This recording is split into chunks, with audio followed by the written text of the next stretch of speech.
Bonjour chers frères et sœurs, soyez le bienvenu à cette prière du matin et avec beaucoup de joie nous commençons ensemble comme famille de Dieu cette journée en demandant, suppliant la miséricorde de Dieu sur chacun de nous.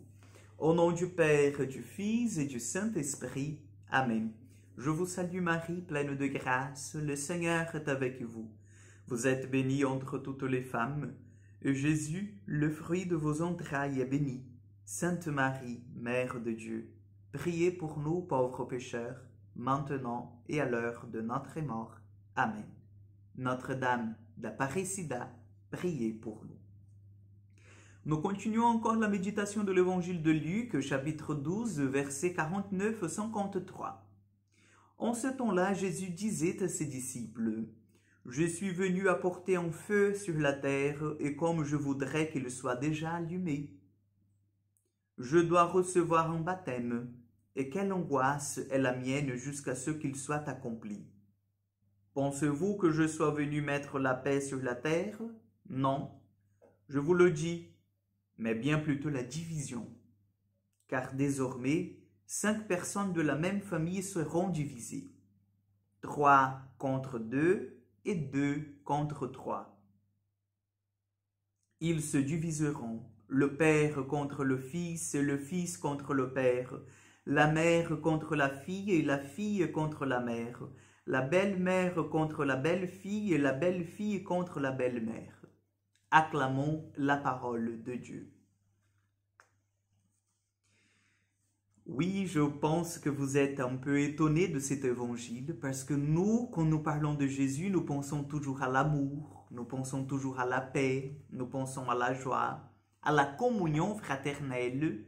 Jésus qui est venu en fait réconcilier l'humanité tout entière avec le Père. Et lorsque nous voyons cet évangile qui nous dit « Je viens vous porter », vous apportez plutôt la division, nous disons « Est-ce que c'est bien en fait dans la Bible ça ou c'est quelque chose que le Père César a inventé ?» Non, c'est bien dans la Bible. Mais il faut bien comprendre, il faut bien mettre dans le contexte ce passage biblique en soi. Parce que lorsque Jésus est là, donc lui, il nous donne déjà en fait cette clé de lecture, de compréhension. Donc il se prépare pour sa passion, il sait déjà qu'il sera mort pour la multitude, crucifié. Et nous voyons le Seigneur qui vient vraiment au centre de son message. Et le centre de son message est le Père vous donne une dernière opportunité de salut. Le Père vous donne d'entrer encore une fois et de manière définitive dans l'alliance d'amour et de salut.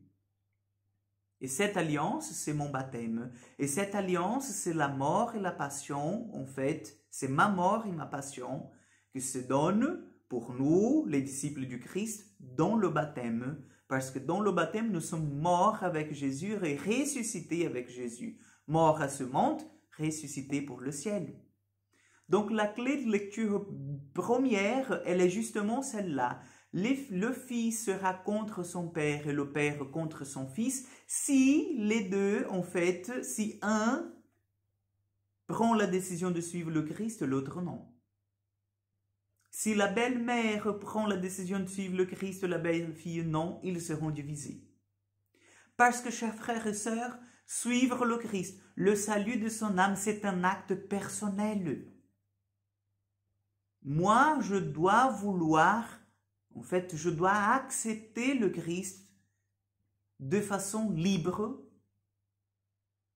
et ne pas parce que mon père, ma mère, ma belle-sœur, ma belle-mère m'a dit que je dois. Donc je dois maintenant parce qu'elle m'a forcé. Ou sinon, comme j'ai déjà bien entendu, et je pense que vous aussi, ah oui, vous allez à l'église, eh bien priez bien pour moi.